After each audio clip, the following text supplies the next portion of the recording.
And sorry for speaking twice in the same day, but I couldn't resist the opportunity of saying something about what my group is really doing. So this talk, actually, important part is these three guys who are working with me and doing something. And the talk itself, the title of the talk after the previous talk is probably not very surprising. Boundary layers and channels are different. I mean, there are many things in wall turbulence which are not which are not universal. Okay, the surprise for us was how non-universal it is, and I think that you will see what I mean here. I mean, basically, we have been computing a boundary layer, and this is not a huge boundary layer.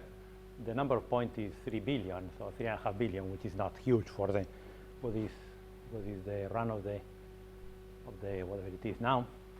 Okay, the Reynolds number goes, the RE theta, the Reynolds number base in RE theta goes from 600 to about 2000.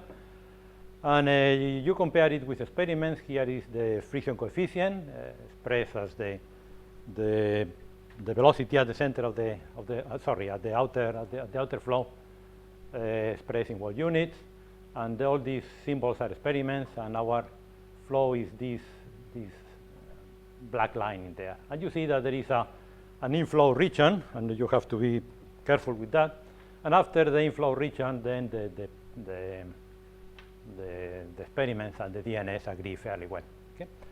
The first surprise is how long is that inflow region, and that is important because if you compare DNSs which are not well converged, then you are bound to get strange things. Okay, if you look at, for example, this is the value of the maximum value of the fluctuation of velocity as a function of x. Okay, and they are all normalized to 1, so that I can put them in the same slide. And then you see that there are clearly two parts. I mean, there is some part in which the flow decays or does strange things, and then they all begin to increase slowly, which is what appears to be the asymptotic way of doing things. Okay, but this length is quite large. It's something of the order of 20 boundary layer thicknesses. It's basically the length of the long channel that I was showing you this morning. I was showing you this is a big channel. It has 25 boundary layer thicknesses. Well, here in 25 boundary layer thicknesses, we are still adjusting the flow, and there is a reason for that. There is a reason for that. I mean, by the way, when you look at the correlation that people have been doing, the Lagrangian correlations of structures as a function of distance, basically, then yeah, I'll do that now. Okay, then you see that if you put something there, okay, then the eddy turnover time of whatever you put in there is going to be of the order of the boundary layer thickness divided by the fluctuation, which is of the order of u tau. Okay, and this is going to be, in this time, that eddy is going to be carried by the mean speed. And the mean speed is something like 20 times larger than u tau 2030. Okay, so it's going to take something like 20 or 30 boundary layer thicknesses before the flow forgets about what you put here at the entrance. The way we do this is one of these re-injection methods in which we take the flow here, we measure the flow here, then rescale everything and put it there. And this, by the way, I was thrilled this morning to see Dr. Nikitin here, because if you do this wrong, as he seems to have done on purpose, you get all sorts of strange things. You get boundary layers which are periodic in space, and all sorts of funny things that you don't want to do. But here, after a while, we learn to put this reference plane far enough that there is no strangest periodicity that we could see.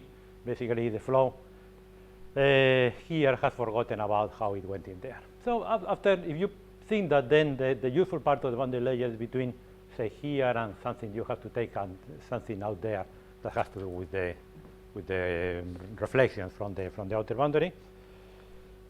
Then the experiments that we have, and the experiments in this range of Reynolds number, are basically the thesis of Erm, okay, Erm and Joubert.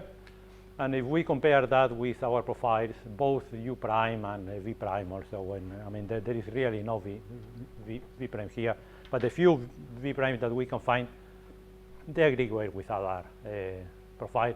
For this point, which is roughly in the middle of our simulation, we agree. There's a Reynolds number that agrees with the high Reynolds number of Spalar, and there are small divergences here, and we believe that ours is right, but they're minor.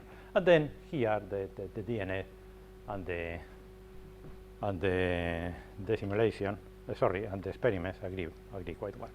So now I started doing this because I wanted to check how similar are boundary layers and channels, how universal is wall turbulence. And the first thing that we look is at the profiles of U prime. U prime is the string wave velocity. Okay, and then here in all cases, black is going to be the boundary layer, red is going to be the channel. And you see that U prime, the intensities of U prime agree quite well. And these people, including us, we have been using boundary layers and channels for U prime interchangeably, so this was nice. That in this case, where we know that the Reynolds numbers are okay, and they're the same. U tau, we know in both cases, they agree quite well. The spectra are not. This is the span-wise spectra as a function of y. Every slice here will be a spectrum, a pre-multiplied spectrum. The boundary layer is slightly narrower than channels, and that was known. People know that these very large scales in channels are about 2 delta, and in boundary layers are about 1 delta. So you see that in the red curve, the red isoline continue getting wider by the time that the boundary layer has given up. Near the wall, they are quite similar, and then the boundary layer stops getting wider after a while, and the channel keeps getting wider until the center of the channel. And we tried playing all kinds of games. These are compared using the delta 99 thickness of the boundary layer with the half thickness of the channel. We tried other ways of doing this, and there is nothing that will make everything collapse. Okay, this is as good as we can make it. Okay? So this is okay. This was not surprising. When we look at the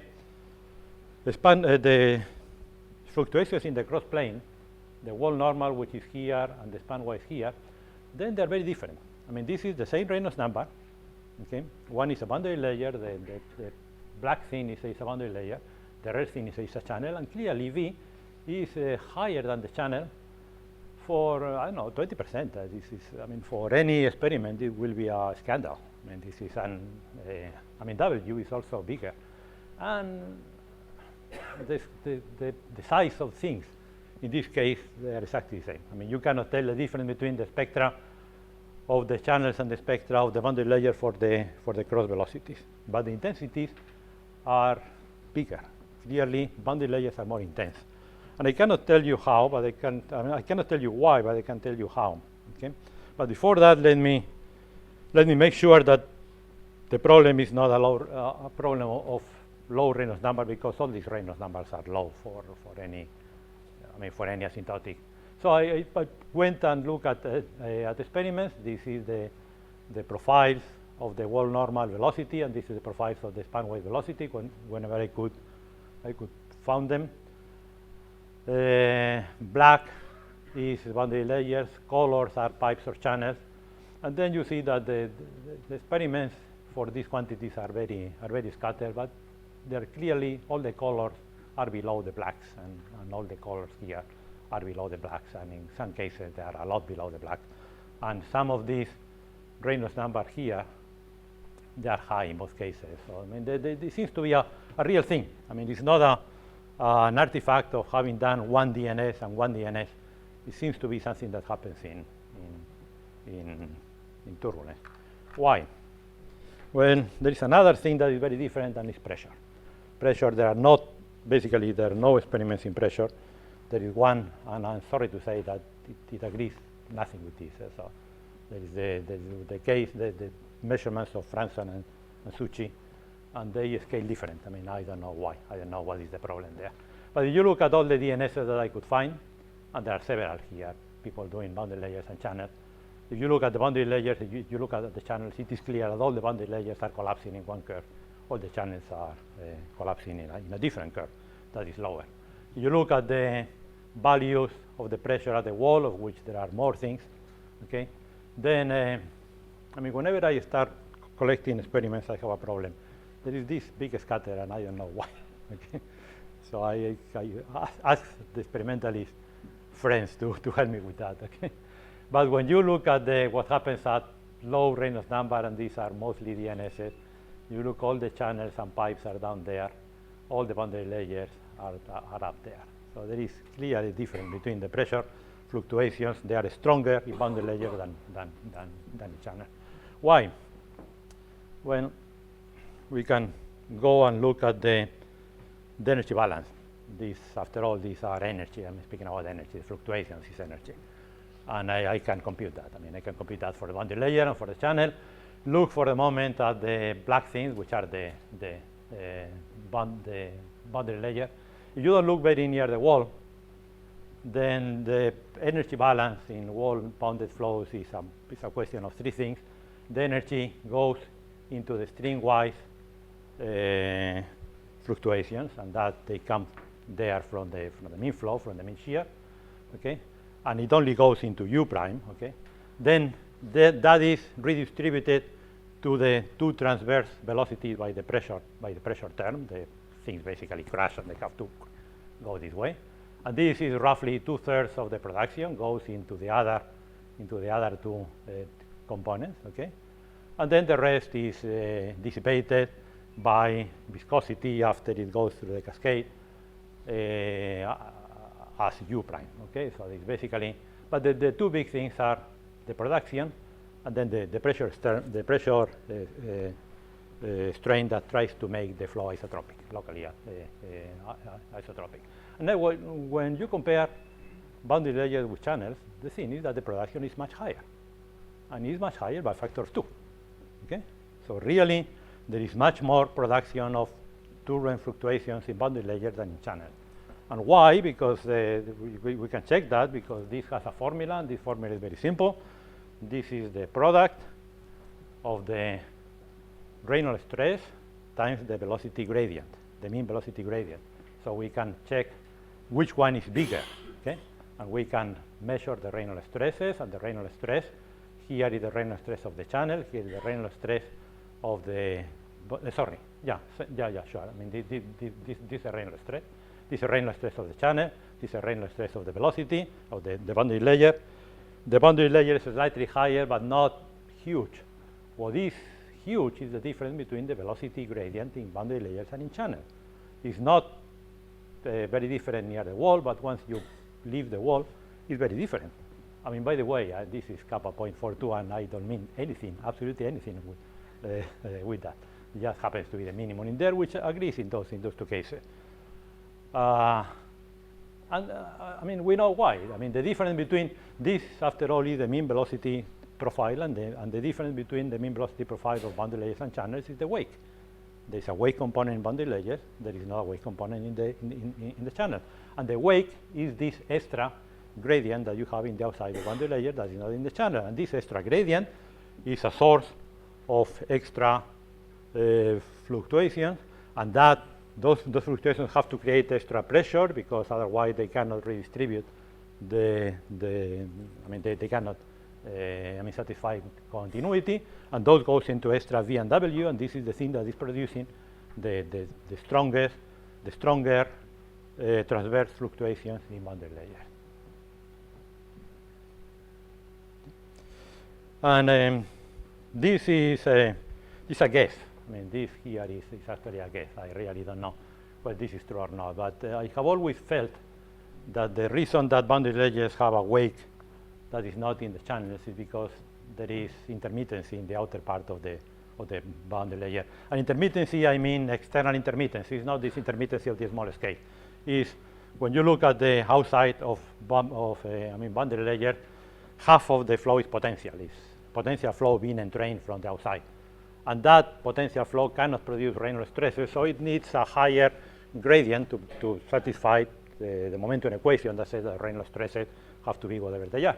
And we can measure that here. Intermittency has always been a funny I mean, a difficult thing to measure because you have to define it. How do you say whether flow is turbulent or not? Well, in this case, it's very easy to do because we have access to the full vorticity fluctuations. And when you look at the PDFs of the vorticity as you move away from the wall, and you look at the core of the PDF, these things have long tail. The tail of this will be here. But when you look at what happens here, when you move away from the wall, what happens is that you start getting a delta at vorticity equal to 0, and that means potential flow.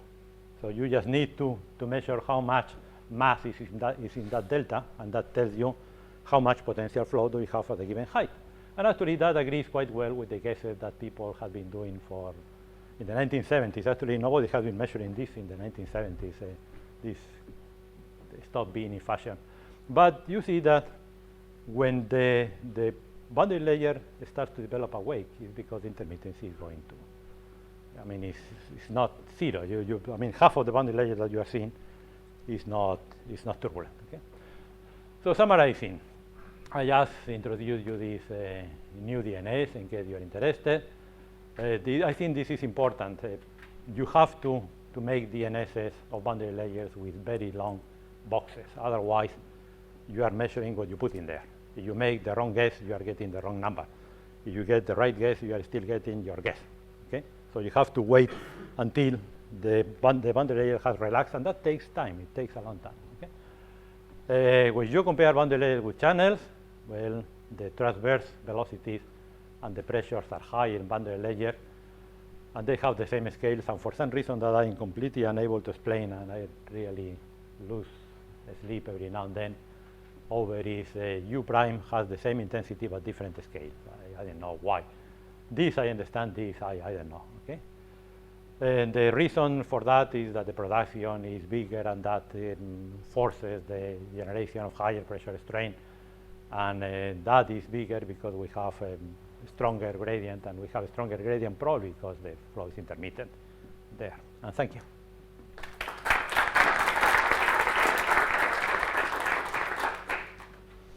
Wow. You kind of tend to emphasize the difference between boundary layer and channel, but I look at different way. Let's go back to the just previous slide. Isn't that amazing? In spite of all the different intermittency, du, dy, and other fluctuation, you look at the near the wall, y, du, dy, for example, they just collapsed. Well, the intermittency there is one. These things are here. I'm looking at the left-hand side. Why do they collapse like that between channel and boundary layer, in spite of all the differences taking place outside? Well, if you look at what I was saying this morning, the energy production seems to be quite local. So the energy production, or what happens here, seems to be something that has only to do with what happens here. And here is going to viscosity, so it doesn't care about all these pressure things. Obviously, it does care something, because when we change things like Reynolds number, the fluctuations here change. But apparently, this is part of this mystery of why U prime. Yeah, it seems like it's still the self-sustaining mechanism must be very similar between the two. Here, yes. Yeah. But here you are acting just on a different flow. Everybody, agreed that outside the boundary. Well, but let me still show you something.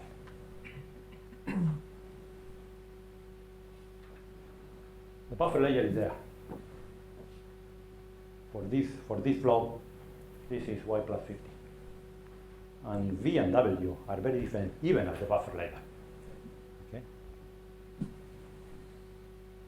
Those are probably the inactive motion, but the inactive motion for W, but not for V. Would you go to your production profile?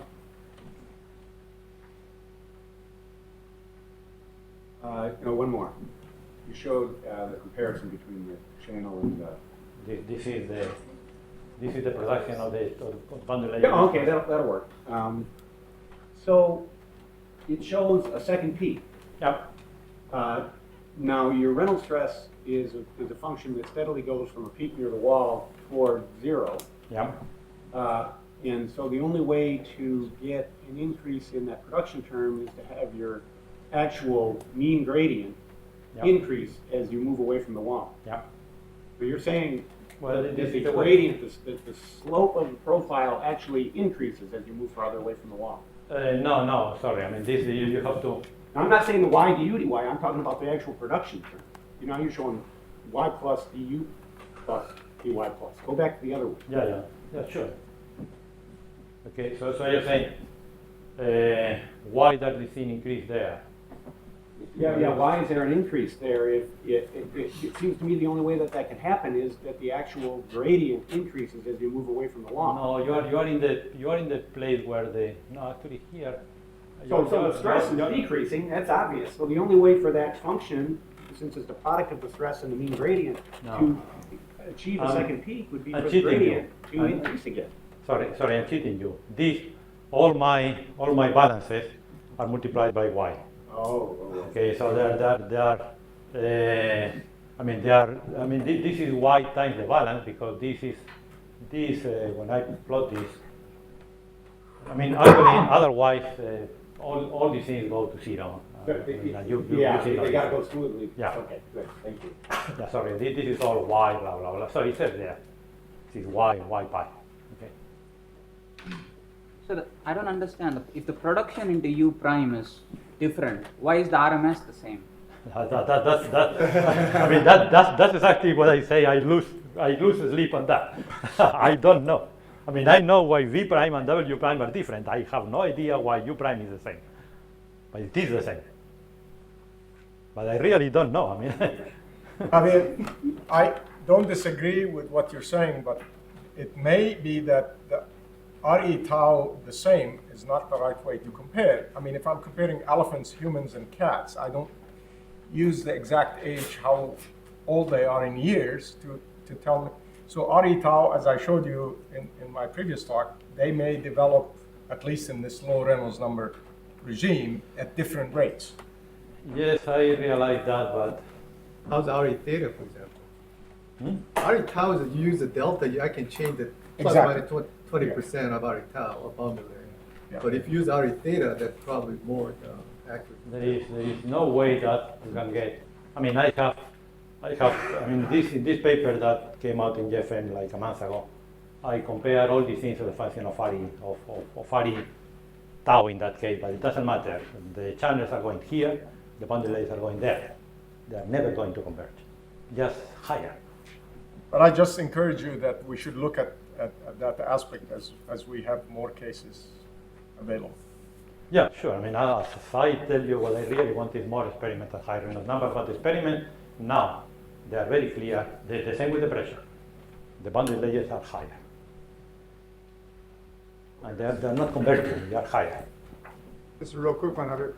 I mean, in your plots, if you go back to them, you're clearly whatever length scale you're using for the boundary layer for your thickness is collapsing those near wall peaks in terms of their thickness. Is that something you engineered, or did that come out of Delta 99 all by itself? Well, I engineer from the point of view that I'm using delta and delta 99, and I'm matching two experiments that have the same RE tau based on those delta. Okay, yeah. So they have this. I mean, the wall units are the same.